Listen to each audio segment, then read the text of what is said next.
அனைத்து மாணவர்களுக்கும் வணக்கம். நம்ம இந்த தடவை என்ன பார்க்க போறோம் அப்படின்னா 12th standard botany public exam ரொம்ப முக்கியமான கொஸ்டின்ஸ் தான் பார்க்க போறோம். ஆல்ரெடி நம்ம லெசன் வைஸா அப்லோட் பண்ணியிருக்கோம். அந்த கொஸ்டினும் இந்த கொஸ்டினும் சேம் தான். நீங்க சப்போஸ் பயாலஜி ஸ்டூடண்ட்ஸா இருந்து பாட்னி ஸ்டூடண்ட்ஸா இருந்தீங்கன்னா நீங்க இந்த கொஸ்டின்ஸ் வந்து யூஸ் பண்ணீங்க. பியூர் சயின்ஸ் ஸ்டூடண்ட்ஸா இருந்தீங்கன்னா கண்டிப்பா இந்த கொஸ்டின்ஸ் எல்லாமே பார்த்துருங்க. பியூர் சயின்ஸ் ஸ்டூடண்ட்ஸா இருந்தீங்கன்னா ஒரு லைக் பண்ணிட்டு பாருங்க. நம்ம வந்து இதற்கு முன்னாடி லெசன் வைஸா இருக்கக்கூடிய கொஸ்டின்ஸ் அப்படின்னு சொல்லிட்டு 10 லெசனுக்கும் சிறு தேர்வு 1 அதுக்கடுத்து நார்மலாக இருக்கக்கூடிய கொஸ்டின் டெஸ்ட்னு சொல்லி ஒன்று அப்லோட் பண்ணியிருப்போம். நீங்கள் அந்த கொஸ்டின்ஸ் எல்லாமே பார்த்தீங்கன்னா இது எல்லாமே சேமாக இருக்கிற மாதிரி தான் இருக்கும். இந்த பிடிஎஃப்பில் பார்த்தீங்க அப்படின்னா தமிழ் மீடியம் ஸ்டூடெண்ட்ஸுக்கு தான் இப்போதைக்கு அவைலபிளாக இருக்குது. நம்ம அப்லோட் பண்ணது 2 மீடியம் ஸ்டூடெண்ட்ஸும் அப்லோட் பண்ணிட்டோம். மோஸ்ட்லி எல்லா கொஸ்டினும் சேமாக தான் இருக்கும். சரிங்களா, இதில் கொடுத்துருக்கக்கூடிய கொஸ்டினும் நம்ம அப்லோட் பண்ணியிருக்கக்கூடிய கொஸ்டினும் சேமாக தான் இருக்கும். அப்புறம் ஏன் சார் அப்லோட் பண்ணுறீங்க அப்படின்னா இதில் ஒரு சில கொஸ்டின்ஸ் வந்து எக்ஸ்ட்ரா 1 or 2 கொஸ்டின்ஸ் இருக்கும். அதை மட்டும் பார்த்து கிராஸ் செக் பண்ணி நீங்கள் வந்து படிச்சிருங்க. சரிங்களா, மோஸ்ட்லி 90% வந்து சேமாக இருக்கும். ஒரு 10% அதில் 1 or 2 கொஸ்டின்ஸ். சரிங்களா, அது எல்லாமே நீங்கள் படிச்சிருப்பீங்க.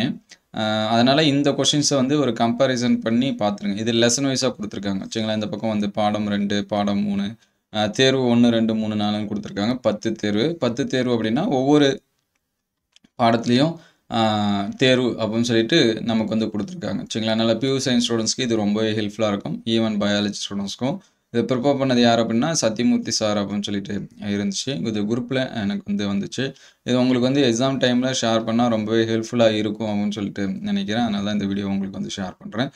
இதோட பிடிஎஃப் வேணும் அப்படின்னா நான் கமெண்ட்டில் பின் பண்ணுறேன். எல்லா வீடியோஸ்க்குமே நம்ம கமெண்ட்டில் வந்து பிடிஎஃப் வந்து பின் பண்ணியிருக்கோம். நீங்கள் அதை வந்து செக் பண்ணி பார்த்துட்டு டவுன்லோட் பண்ணிங்க. நிறைய ஸ்டூடெண்ட்ஸ் வந்து பிடிஎஃப் வந்து கொடுக்கல அப்படின்னு சொல்லி கேட்குறாங்க. அதனால் கமெண்ட் பாக்ஸை நல்லா செக் பண்ணி பாருங்கள். எல்லா வீடியோஸ்க்குமே நம்ம வந்து பிடிஎஃப் வந்து கொடுத்துருக்கோம். ஈவன் ஜுவாலஜி இது எல்லாமே. அடுத்தடுத்த வீடியோவில் டாப் 30 கொஸ்டின்ஸ் வந்து பார்ப்போம். இந்த கொஸ்டின்ஸ் எல்லாமே எக்ஸாம்ஸ்க்கு வந்து ப்ரிப்பேர் பண்ணுறதுக்கு யூஸ் பண்ணி படிச்சுங்க. முக்கியமாக பியூர் சயின்ஸ் ஸ்டூடெண்ட். சரிங்களா, இதில் இருக்கக்கூடிய மோஸ்ட்லி எல்லா கொஸ்டின்ஸும் நம்ம வந்து என்ன பண்ணலாம் எதிர்பார்க்கலாம்.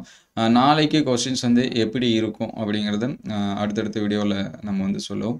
ஏன்னா நமக்கு வந்து பியூர் சயின்ஸை பொறுத்த வரைக்கும் கொஞ்சம் டிஃப்ரெண்ட்டான கொஸ்டின்ஸ் எல்லாமே என்ன பண்ணலாம் எதிர்பார்க்கலாம். இது வரைக்கும் கேட்ட கொஸ்டின்ஸ் வந்து கேட்கலாம், அல்லது புதுவிதமான கொஸ்டின் நம்ம வந்து பப்ளிக் எக்ஸாம்ஸில் மோஸ்ட்லி அந்த மாதிரி வாய்ப்பு இல்லை. ஏன்னா பயாலஜியை பொறுத்த வரைக்கும், அதாவது பாட்னி சுவாலஜியை பொறுத்த வரைக்கும் ஒவ்வொரு இயரும் 4 டைம் கொஸ்டின் எடுப்பாங்க. 4 டைம் அப்படின்னா என்ன அப்படின்னா பப்ளிக் எக்ஸாம் மெயினாக நடக்கிறதே ஒன்று மார்ச், இந்த மாதிரி சப்ளிமெண்ட்ரி இந்த மாதிரி நடக்கும். நமக்கு மட்டும் பார்த்தீங்கன்னா பயோ பாட்னின்னு ஒரு கொஸ்டின் இருக்கும், பாட்னின்னு கொஸ்டின் இருக்கும். சரிங்களா, அப்போ எல்லாமே எக்ஸாம்ஸில் வந்து என்னது கேட்ட கொஸ்டினாக தான் இருக்கும். அதனால் ரிப்பீட்டட் கொஸ்டின் வரதுக்கான சான்சஸும் நிறையா இருக்குது. சரிங்களா, அதனால் அந்த கொஸ்டின்ஸ் எல்லாமே பாருங்கள். இதோட பிடிஎஃப் வந்து நான் கமெண்ட்டில் பின் பண்ணுறேன், டவுன்லோட் பண்ணி பாருங்கள். உங்களுக்கு வேறு ஏதாவது சந்தேகம் இருந்துச்சு அப்படின்னா அதை கமெண்ட் பாக்ஸில் கமெண்ட் பண்ணுங்கள். இங்கிலீஷ் மீடியம் ஸ்டூடெண்ட்ஸ் இருந்தீங்கன்னா நம்ம அப்லோட் பண்ண கொஸ்டின்ஸே பாருங்கள். சரிங்களா, உங்களால் தமிழ் மீடியம் ட்ரான்ஸ்லேட் பண்ண முடியும் அப்படின்னா ட்ரான்ஸ்லேட் பண்ணி பாருங்கள். அல்லது நம்ம அப்லோட் பண்ண கொஸ்டின்ஸ் எல்லாமே வீடியோஸில் இருக்குது. நல்லா பிளேலிஸ்ட்டில் 11th and 12th public exam important question இருக்கும், அதில் செக் பண்ணி பாருங்கள். இந்த வீடியோ உங்களுக்கு பயனுள்ளதாக இருந்துச்சு அப்படின்னா உங்கள் நண்பர்களுக்கு ஷேர் பண்ணுங்கள். இந்த மாதிரி வீடியோ தொடர்ந்து வரணும் அப்படின்னா நம்ம சேனல் லைக் அண்ட் சப்ஸ்கிரைப் பண்ணுங்கள். தேங்க்யூ ஃபார் வாட்சிங்.